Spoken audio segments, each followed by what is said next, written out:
Métro, boulot, gynéco.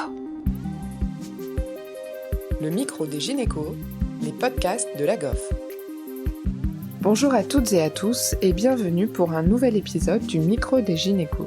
Aujourd'hui, nous interrogeons des professionnels spécialisés dans la gestion des risques pour les médecins, Maître Estève, avocat en droit de la santé, qui exerce à Nice et intervient uniquement pour les professionnels de santé, et Déborah Dubreuil, juriste chez Branché Solutions, qui s'occupe de l'assistance juridique par téléphone. Océane va tenter d'en savoir plus sur la gestion de la e-réputation des médecins. Bonjour Maître Estève, bonjour Madame Dubreuil. Merci d'avoir accepté de participer au podcast de la GOF aujourd'hui. On voulait parler e-réputation. Est-ce que déjà pour introduire le sujet, vous voulez bien expliquer un petit peu à nos auditeurs à quoi ça correspond la e-réputation ? Alors, je pense qu'il faut revenir sur la notion de réputation. La réputation, c'est le fait d'être connu par un groupe auquel on appartient, voire au-delà de ce groupe, et d'être aussi reconnu en général par ses pairs. Et c'est évidemment en fonction de ses diplômes, de ses formations, de son expérience, des résultats qu'on obtient. Donc, dans cette notion de réputation, il y a le temps qui va jouer son œuvre pour justement se forger une réputation, et il y a également une évolution naturelle. Ça, c'est la définition de la réputation. Mais la e-réputation, c'est un concept qui est nouveau, qui a été géré par les réseaux. C'est un concept qui bouleverse complètement la définition de la réputation. Donc, dans un premier temps, les avis qui étaient donnés sur Internet s'adressaient au commerce, aux commerçants, et puis très vite, ça s'est répandu aux professionnels. Alors évidemment, c'est généré par les internautes au travers de tous les réseaux, des moteurs de recherche, de tous les réseaux type Facebook, Instagram, WhatsApp, LinkedIn, etc., et des blogs, des forums. Et finalement, on s'aperçoit que tout est sujet à avis. Alors, le côté professionnel, bien évidemment, va faire l'objet d'avis. Parfois aussi le côté technique, alors que les internautes qui donnent leur avis ne sont pas forcément compétents. Et puis aussi, on va donner des avis sur le comportement du professionnel par rapport à son empathie, puisque là, on est en matière médicale, voire même sa sympathie par rapport à son accueil. Et tout ça, c'est agrémenté de notation. Donc, la réputation, effectivement, peut booster une carrière, mais elle peut jeter aussi un discrédit grave sur le professionnel. Et c'est pour ça que de plus en plus, on essaie d'apprendre comment gérer son image sur Internet et comment maîtriser la situation. Est-ce que c'est des situations qu'on rencontre souvent ? Est-ce qu'il y a beaucoup de médecins qui sont évalués comme ça sur les réseaux, sur Google, etc. Ou est-ce que ça reste encore assez marginal ? Je pense qu'actuellement, pratiquement tous les professionnels, pas que les médecins, tous les professionnels sont évalués et font l'objet d'avis. À partir du moment où ils ont une fiche Google sur Internet, ça génère forcément des avis. Même s'ils ne l'ont pas provoqué, ils vont quand même faire l'objet d'avis. Et est-ce qu'un médecin, par contre, peut ne pas avoir de fiche Google, ne pas être sur Google ? Alors, ça a été un grand débat, ce problème justement de fiche Google. Il y a de nombreux professionnels qui n'avaient pas demandé la création de cette fiche Google, qui s'en sont émus. Il y en a qui ont fait des procédures. Dans un premier temps, les magistrats, puisque ce sont des affaires qui se jugent en général par référé, dans un premier temps, il a été dit effectivement qu'on n'avait pas demandé leur avis, que cette fiche pouvait être supprimée. Mais dans un deuxième temps, les juges considéraient que ça faisait partie de l'information du public, puisque les données qui étaient donc diffusées sur le net, c'était des données professionnelles.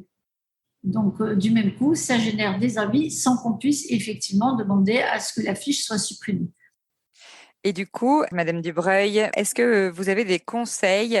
Que faire quand on a un mauvais avis sur Google, le type d'avis dont vous parliez qui peut vraiment nuire à la réputation d'un praticien ? Donc moi, par exemple, la manière dont je vais procéder lorsque je reçois un appel sur une demande de e-réputation, mon rôle, c'est avant tout de faire un point global sur la situation avec le praticien.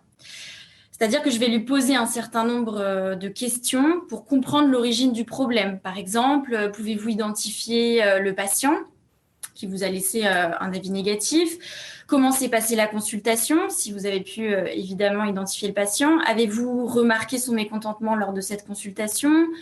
Le patient est venu pour quel type de soins? Avez-vous essayé de le contacter? Et une fois que j'ai une vue d'ensemble de la situation, je vais mettre en place avec lui une stratégie. Donc, on va se mettre d'accord sur les moyens amiables à mettre en œuvre afin de faire cesser rapidement ce trouble.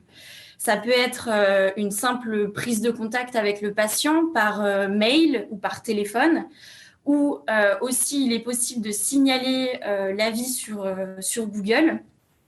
Souvent, j'entreprends avec eux cette démarche parce que ça les rassure. Et aussi, on peut leur proposer en fait de leur envoyer un projet de mise en demeure qu'ils vont envoyer par courrier recommandé. Tout un tas finalement de possibilités s'offrent à eux, mais ce qu'il faut bien comprendre, c'est que nous privilégions toujours la voie amiable dans l'intérêt du médecin, évidemment. Mais moi, je ne rentrerai jamais en contact avec l'auteur en fait du message. Donc notre rôle, c'est aussi de le rassurer et de lui montrer qu'il a des armes, des outils pour pouvoir agir face à ce type de situations qui peuvent parfois être compliquées. D'accord. Et du coup, si la personne ne souhaite pas retirer ou modifier son commentaire, quel recours a alors le praticien? Donc, il y a deux hypothèses. Soit il y a l'hypothèse où on a pu identifier le patient, mais que tous les moyens amiables n'ont pas fonctionné. Dans ce cas-là, on peut envisager de déposer plainte. Enfin, je peux proposer au médecin d'aller déposer plainte. À la suite de ce dépôt de plainte, il va recevoir peut-être donc un avis à victime. Et s'il reçoit cet avis à victime, il nous remet cette pièce qui est indispensable pour que je puisse après faire une déclaration à notre partenaire de protection juridique, la CFDP, pour qu'il puisse obtenir sa garantie et être pris en charge. Est-ce que vous avez des astuces en amont pour essayer de prévenir ce type de situation, donc ce type de commentaires négatifs pour les e-réputations? Il y a deux choses. Maître Estève, tout à l'heure, le disait très bien, c'est qu'à partir du moment où le praticien crée un compte Google Business, il faut qu'il comprenne qu'il décide d'être éligible et de ce fait, il accepte implicitement la publication d'avis de toute nature.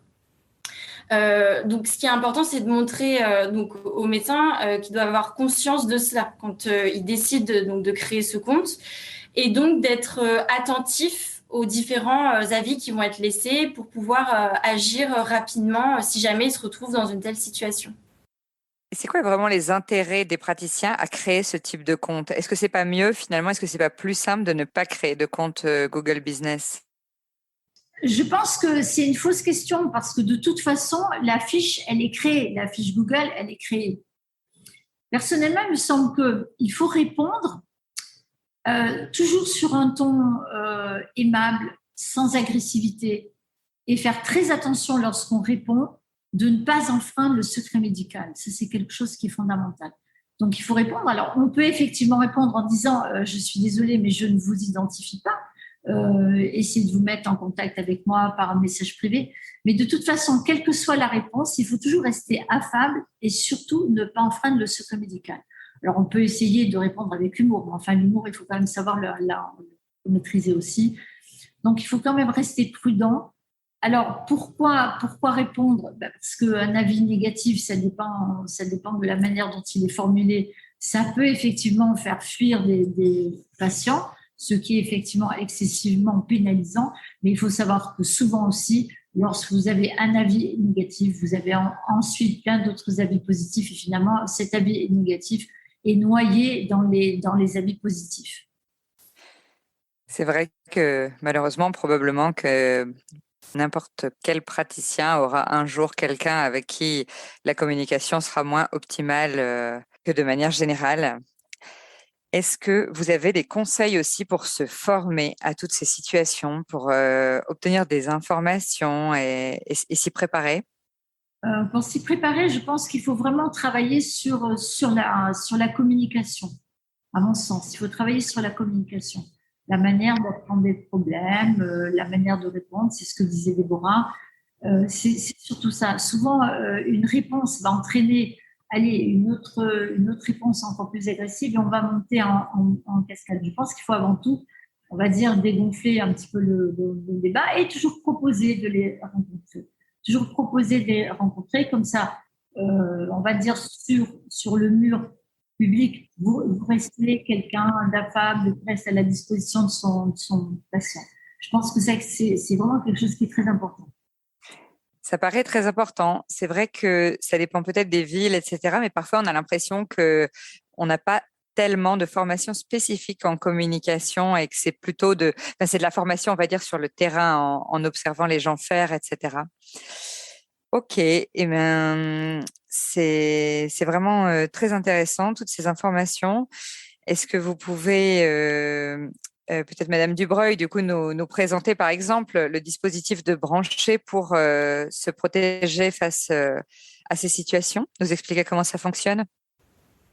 Oui, tout à fait. Donc, en fait, le cabinet branché propose aux médecins donc un contrat de responsabilité civile professionnelle. Et donc, l'adhésion à ce contrat va leur permettre de bénéficier d'une assurance de protection juridique auprès de notre partenaire, la CFDP. Et donc, ce contrat va pouvoir couvrir tous les litiges qui sont liés à l'exercice de leur activité professionnelle et notamment des demandes en e-réputation. Donc, ils vont pouvoir nous contacter directement, me contacter directement et nous allons leur offrir donc, des moyens amiables pour pouvoir répondre à ces demandes dans l'intérêt du médecin, mais parfois il est inévitable, puisqu'on a usé tous les moyens amiables, d'avoir recours à des voies contentieuses. Et peut-être que Maître Estève pourrait nous en parler. Alors, sur la voie contentieuse, quand vous avez utilisé la voie amiable et que effectivement ça n'a pas fonctionné, il y a une possibilité effectivement d'agir en justice. Mais la possibilité d'agir en justice, actuellement, elle est particulièrement restreinte. C'est un droit qui est nouveau, le droit donc par rapport à tout ce qui est réputation, c'est un droit qui est nouveau, qui a donné lieu à toute une série de décisions en 2018-2019. Et puis 2019, on a très peu de décisions. Et pourquoi on a peu de décisions? Parce qu'en fait, il y a eu très peu de décisions qui ont donné effectivement raison, on va dire en quelque sorte, aux praticiens, puisque les juges ont mais vraiment une notion très, très extensive de la liberté d'expression. C'est-à-dire qu'ils considèrent que les propos qui sont portés, que ce soit dans des avis, dans des blogs, dans des forums, eh bien, ce sont des avis, ce sont des impressions et ça ne constitue pas une diffamation ou une injure. Alors, effectivement, on peut considérer que ça constitue un dénigrement, mais la notion de dénigrement est plus particulièrement appliquée à tout ce qui est service. On peut agir sur la notion de dénigrement et il vaut mieux agir sur la notion de trouble manifestement illicite, puisque dans ces cas-là, on va plutôt diligenter une procédure en référé. Alors, il faut savoir qu'on peut agir ou sur un plan civil en référé ou sur un plan pénal pour diffamation ou injure. Mais qu'on agisse sur un plan civil ou sur un plan pénal, il faut être dans le cas de la diffamation ou de l'injure. Et c'est toute la difficulté. Parce qu'ensuite, on vous dit, eh bien, c'est la liberté d'expression. Alors, finalement, une diffamation, c'est quoi? C'est l'allégation ou l'imputation d'un fait, donc il faut déjà qu'il y ait un fait, qui se rapporte à l'honneur ou à la considération de la personne ou du corps auquel le fait est imputé. Voilà, la définition de la diffamation, c'est ça. La loi qui s'applique encore actuellement en 2022 découle de la loi du 29 juillet 1881. Et actuellement, c'est ce qui s'applique. Ça veut dire quoi? Ça veut dire que quand quelqu'un va porter un propos désagréable par exemple, sur un professionnel, eh bien, il faut effectivement que ça ne soit pas avéré et que ce soit une atteinte à son honneur. Par exemple, si vous traitez quelqu'un d'incompétent dans telle et telle intervention en disant qu'il n'avait pas les diplômes nécessaires, qu'il avait falsifié ses diplômes, c'est effectivement considéré comme de la diffamation. Alors après, il y a la notion d'injure. Alors la notion d'injure, c'est laissé à l'appréciation des tribunaux. J'ai repassé un petit peu en revue toutes les jurisprudences qui étaient intervenues. Par exemple, dans une décision, c'était un praticien qui avait un avis Nul, nul, nul. On peut considérer que quand on se fait traiter de nul, c'est quand même une injure. Eh bien, le magistrat va considérer que c'est une injure parce qu'elle disait nul, nul, nul, parce qu'elle n'avait pas les produits nécessaires, qu'elle ne les avait pas commandés, etc. Donc, il a dit, après tout, c'est de la liberté d'expression. Quand on trouve des avis, je ne le recommande pas, il n'est pas sympathique, c'est considéré aussi comme faisant partie de la liberté d'expression. Par contre, dans un de ces cas, lorsque le praticien se fait traiter de pervers, là, c'est considéré comme une injure. Alors, j'aimerais vous donner connaissance d'une décision, parce qu'il n'y en a vraiment pas beaucoup, qui était une décision de la Cour d'appel de 2018, vous voyez, ça remonte à quelques temps, où c'est un praticien qui avait eu un avis, mais absolument négatif, c'est-à-dire que le patient disait « il m'a créé des acouphènes, à cause de lui, je vis un enfer, c'est un menteur, c'est un incompétent ». Et donc, ce qu'il a fait, parce qu'il faut bien comprendre que quand on veut faire une action en justice, il faut avoir les moyens de le prouver. Il ne faut pas simplement l'alléguer. Donc, ce qu'il faut faire quand on veut faire une action en justice, c'est impérativement faire un constat d'huissier. Parce qu'une capture d'écran, ça ne suffit pas. Une capture d'écran, on peut vous dire que vous l'avez arrangé, etc. Donc, il faut un constat d'huissier qui va constater la véracité de ses avis avant de saisir le tribunal. Et la Cour d'appel, dans ce cas précis, a pu effectivement s'apercevoir que l'avis qui était donné était un avis qui était inexact, puisque le praticien a pu se défendre, a pu apporter la preuve qu'il n'avait pas créé d'acouphènes, etc. Et dans ce cas-là, effectivement, l'internaute a été condamné à faire supprimer l'avis sous une astreinte, je crois que c'était 150 € par jour. Alors, c'est quoi une astreinte ? Tout simplement, c'est, on va dire, en quelque sorte une somme qui est appliquée à l'internaute, et tant qu'il ne supprime pas l'avis, c'est à lui de se débrouiller avec Google, etc. Tant qu'il ne supprime pas l'avis, effectivement, on va dire son compteur va tourner jusqu'à ce qu'il supprime l'avis. Je pense que c'est une décision qui est intéressante, et à mon sens, il vaut mieux s'attaquer directement aux internautes qu'à Google, à ces gros monstres, où là, souvent, ça devient compliqué. Alors, on peut maintenant obtenir l'identification d'auteur, parce que souvent, tout ça, ça se passe avec des pseudos. Dans un premier temps, c'est pareil, les tribunaux ont dit, non, vous n'avez pas besoin d'avoir l'authentification, etc. Maintenant, quand même, à ce niveau-là, on peut avoir l'authentification de ces fameux avis qui sont donnés sous des pseudos divers et variés et qui empêchent complètement, effectivement, d'agir. Donc, il y a effectivement une possibilité d'agir contre les internautes, mais après, toute la question va être de savoir, est-ce que les juges vont considérer que ça fait partie d'un sentiment, d'insatisfaction et de la liberté d'expression, ou vont considérer que c'est effectivement injurieux et attentatoire à la dignité et à l'honneur et à la considération de la personne. Voilà, si vous voulez, c'est tout le débat actuel. Il y a une décision aussi assez récente qui remonte à 2021, où c'est un praticien qui est parvenu à faire supprimer des faux avis. Alors lui, carrément, il avait des faux avis, donc il a fait toute une procédure, etc. Il est arrivé à faire supprimer des faux avis. Et puis alors, il avait des avis négatifs, il les avait dans un volume qui était assez extraordinaire, et tous les avis étaient à peu près écrits de la même façon. Donc c'est vrai que c'est un combat qui est difficile. Je vous dirais pas aujourd'hui, oui, il faut assigner, aller devant le tribunal. Non, c'est un combat qui est difficile, mais il y a des combats qui méritent d'être menés. Après, pour le reste, il vaut mieux effectivement laisser passer. Mais quand ce sont effectivement des accusations qui sont graves, là, on peut effectivement se dire, je vais agir en justice. Je pense peut-être personnellement que s'il y avait plus... Parce qu'il faut dire une chose, c'est que ces jurisprudences, toutes ces décisions qui sont sorties en 2018-2019, je pense que ça a découragé les professionnels de santé d'agir. Et je pense finalement que dans la mesure où les praticiens bénéficient d'un contrat de protection juridique, ils sont plus enclins à pouvoir effectivement agir. Je pense qu'il faudrait repartir un petit peu en guerre dans la mesure où effectivement les avis ne sont pas simplement des avis, ils ne m'écoutent pas. Alors souvent on trouve qu'ils ne m'écoutent pas, ils pensent qu'à encaisser, il est hautain.